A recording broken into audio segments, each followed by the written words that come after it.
बहुत समय पहले की बात है। एक दूर दराज के पहाड़ी राज्य में एक भव्य महल था, जिसे लोग अब खंडहर महल के नाम से जानते थे। इस महल की दीवारें अब समय के साथ धुंधली और टूटी हुई थीं, लेकिन एक रहस्य आज भी वहां छिपा हुआ था, एक सुंदर राजकुमारी की कैद। उस राजकुमारी का नाम था राजकुमारी इला। इला की आंखें समंदर जितनी नीली थीं और उसका चेहरा चांदनी रात की तरह चमकता था। लेकिन इन सब के बावजूद वह वर्षों से उस खंडहर महल में बंद थी। बाहर की दुनिया उसे एक कहानी समझती थी, एक काल्पनिक कथा जो सच नहीं थी। पर सच्चाई ये थी कि इला उस महल में जीवित थी, एक रहस्यमय अभिशाप के कारण। कुछ वर्षों पहले इला की मां रानी दिव्या ने एक भविष्यवक्ता से एक भयानक भविष्यवाणी सुनी थी। राजकुमारी इला के 16वें जन्मदिन पर वह एक जहरीली शक्ति के संपर्क में आएगी, जो उसके प्राण ले सकती है। केवल गुलाबों की देवी ही उसे बचा सकती है, पर इसकी कीमत बहुत भारी होगी। रानी दिव्या ने अपनी बेटी को बचाने के लिए एक कठिन निर्णय लिया। उसने उसे एक रहस्यमयी खंडहर महल में छिपा दिया, जिसे केवल कुछ चुने हुए ही जानते थे। महल के चारों ओर जादुई गुलाबों का जंगल उगा दिया गया। ये गुलाब सामान्य नहीं थे, वे सांस लेते थे, ख्वाब देखते थे और उनमें आत्माएं बसती थीं। इला को बताया गया कि यह उसकी सुरक्षा के लिए है, पर धीरे धीरे वह समझने लगी कि यह कैद है। समय के साथ वह अकेली हो गई, पर फिर भी रोज सुबह उठती, महल की टूटी खिड़कियों से सूरज की किरणों को देखती और गुलाबों से बात करती। एक दिन जब इला अपनी खिड़की के पास बैठी गुलाबों से बातें कर रही थी, एक अलग सा गुलाब उसकी नज़रों में आया। वह बाकी गुलाबों से बड़ा, चमकदार और हल्का नीला था। वह गुलाब धीरे धीरे खिलने लगा और उसकी पंखुड़ियों में से निकली एक रोशनी। इला की आंखें फटी की फटी रह गईं। उस रोशनी के भीतर से एक सुंदर, स्वर्गिक रूप वाली परी निकली। उसका नाम था गुलाना, गुलाबों की रक्षक और आत्मा की देवी। परी गुलाना ने मुस्कुराते हुए कहा, राजकुमारी इला, अब समय आ गया है कि तुम अपने भाग्य को समझो। इला आश्चर्य से बोली, तुम कौन हो? क्या तुम स्वप्न हो? परी गुलाना बोली, नहीं इला, मैं गुलाबों की आत्मा हूँ, गुलाबों की परी। तुम्हारी माँ ने तुम्हें बचाने के लिए मुझे बुलाया था। अब मैं तुम्हें सच्चाई बताने आई हूँ। इला ने डरते हुए पूछा, कैसी सच्चाई? गुलाना ने गंभीर स्वर में कहा, तुम्हारा जन्म ही एक दैवीय उद्देश्य के लिए हुआ है। तुम्हारे खून में गुलाबों का जादू है। इस खंडहर महल के बाहर एक गुलाबों का शहर है, जो धीरे धीरे काला पड़ता जा रहा है। वहां की आत्माएं मर रही हैं। जब तक तुम अपने राजकुमार को नहीं खोजती, जो तुम्हारी आत्मा का प्रतिबिंब है, तब तक यह अभिशाप हटेगा नहीं, न तुम्हारे जीवन से और न गुलाबों के शहर से। इला सन रह गई, पर मैं यहाँ से बाहर कैसे जाऊं? इस महल के दरवाजे तो बंद हैं और रास्ता गुलाबों के कांटों से भरा है। परी बोली, तुम्हें अपने दिल की आवाज़ सुननी होगी। रास्ता वहीं से खुलेगा। उस रात इला ने पहली बार ध्यान से अपने सपनों को महसूस किया। हर रात वह एक धुंधली छवि देखती थी, एक युवक जिसकी आंखों में उसे अपना अक्स दिखता था, जो कहता था, मैं आऊंगा तुम्हें लेने। पर अब उसे लगने लगा कि उसे खुद जाना होगा उस तक। योजक चिन्ह, योजक चिन्ह, योजक चिन्ह। क्या राजकुमारी इला अपने दिल की आवाज़ सुन पाएगी? क्या वह अपने राजकुमार को खोज पाएगी? परी गुलाना के चले जाने के बाद राजकुमारी इला की रातों की नींद उड़ गई। उसका मन बार बार उस सपने में खो जाता, जहां एक धुंधली सी परछाई उसे आवाज़ देती, इला, मैं तुम्हारा हूँ, मैं तुम्हें लेने आऊँगा। लेकिन अब तक वह प्रतीक्षा कर रही थी, और अब पहली बार उसे समझ आया कि शायद उसे ही चलकर उस आवाज़ तक पहुंचना होगा। अगली सुबह जब सूरज की पहली किरणें महल के पत्थरों पर पड़ीं, इला ने अपने रेशमी वस्त्रों को हटाकर सफ़र के अनुकूल पोशाक पहनी। उसने अपने बालों को गूंथा, एक छोटी सी थैली में कुछ फल और पानी रखा, और वह पवित्र गुलाब जिससे गुलाना निकली थी को अपने साथ रख लिया। महल का दरवाज़ा जादू से बंद था, लेकिन परी ने कहा था, अपने दिल की आवाज़ सुनो। इला ने वह नीला गुलाब अपने दिल से लगाकर आंखें मूंद लीं और बोली, मैं अब डरूंगी नहीं, मैं अपने भाग्य को स्वीकार करती हूँ।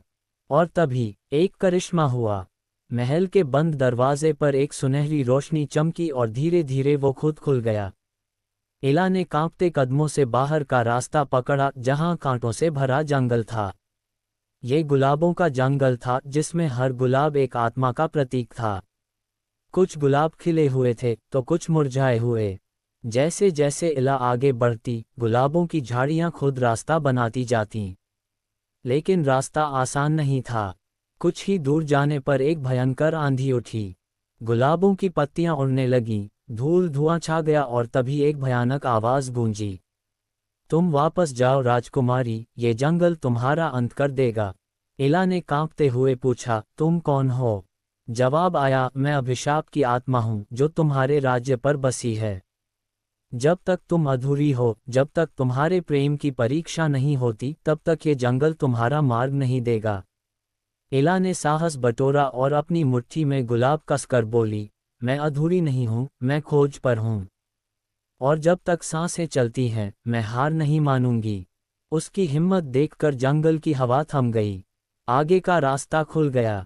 अब वह एक झील के पास पहुंची, नीली पारदर्शी झील, जिसके पानी में अतीत की परछाइयां नजर आती थीं। जब एला ने पानी में झांका तो उसे अपनी माँ रानी दिव्या की छवि दिखी, जो रो रही थी। फिर वही परछाई, वह युवक, झील के दूसरे छोर पर दिखाई दिया। राजकुमार युवान। युवान, वही राजकुमार जिसने वर्षों पहले एला को एक उत्सव में देखा था। तब दोनों की उम्र कम थी, लेकिन दिलों ने पहचान लिया था। वह एक युद्ध के लिए निकला था और फिर कभी नहीं लौटा। पर युवान ने भी उसी दिन से एला को अपने सपनों में बसाया था। झील पार करने के लिए कोई पुल नहीं था। एला हिचकिचाई, पर गुलाना की आवाज फिर आई, प्यार पर विश्वास करो, ये झील आत्मा की है, शरीर की नहीं। एला ने आंखें मूंदी और पहला कदम पानी पर रखा। झील की सतह ठोस हो गई। कदम कदम पर पानी फूलों की तरह जमता गया। आखिर वह झील पार कर राजकुमार युवान तक पहुंची। पर तभी कुछ हुआ। राजकुमार की आंखें बुझी हुई थीं। वह एला को देखता जरूर था, पर पहचानता नहीं था। वह जादू के प्रभाव में था। गुलाना फिर प्रकट हुई। ये वही समय है, एला, परी बोली, तुम्हारा सच्चा प्रेम ही इसे जगा सकता है। प्रेम का जादू कभी शब्दों से नहीं होता, वह आत्मा से निकलता है। अपने हृदय को खोलो। एला ने युवान का हाथ थामा और बोली, युवान, मैं वही हूँ जिसकी प्रतीक्षा तुमने की थी। मुझे देखो, मुझे महसूस करो।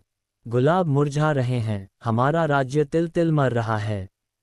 उठो और मेरे साथ चलो। राजकुमार की सांसें तेज होने लगीं।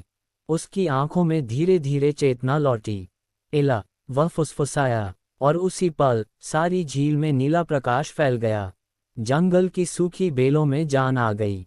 गुलाब फिर से खिलने लगे। झील के किनारे पर खड़े थे राजकुमार युवान और राजकुमारी एला, दो आत्माएं जो वर्षों से एक दूसरे की प्रतीक्षा कर रही थीं और अब पुनः एक हो गई थीं। गुलाबों का जंगल, जो कभी कांटों और सूखे फूलों से भरा था, अब धीरे धीरे जीवित होने लगा। हवा में गुलाबों की महक लौट आई थी, लेकिन परी गुलाना का चेहरा अभी गंभीर था। उसने कहा, एला, युवान, ये केवल प्रेम की परीक्षा नहीं थी। अभी एक अंतिम परीक्षा बाकी है। गुलाबों के शहर को बचाने के लिए तुम्हें आत्मा के मंदिर तक जाना होगा।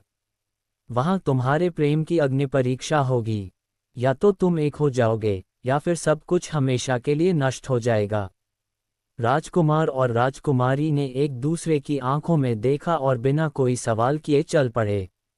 वन आत्मा का मंदिर। आत्मा का मंदिर गुलाबों की घाटी के सबसे ऊंचे पहाड़ पर स्थित था। वह जादू से छिपा हुआ था, लेकिन एला के हाथ में रखा नीला गुलाब एक मार्गदर्शक बन गया था। जहां भी वह गुलाब चमकता, वहां रास्ता खुल जाता। चारों ओर अब भी एक अजीब सी शांति थी, ना पक्षी, ना हवा, ना आवाज।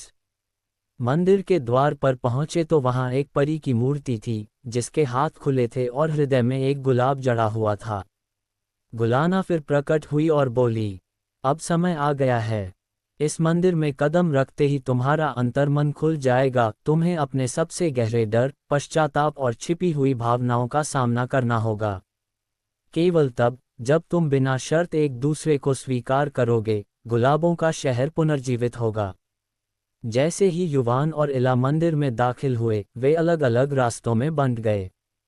इला के सामने उसकी माँ की छवि आई, रानी दिव्या। रानी बोली, मैंने तुझे कैद किया, पर मेरी ममता सच्ची थी। क्या तू मुझे माफ कर सकती है? इला की आंखों से आंसू बहने लगे। वह दौड़कर माँ की छवि को गले लगाना चाहती थी, पर वो धुंध में बदल गई। वीडियो अच्छी लगे तो वीडियो को लाइक करें, शेयर करें, कमेंट करें और चैनल को सब्सक्राइब करें।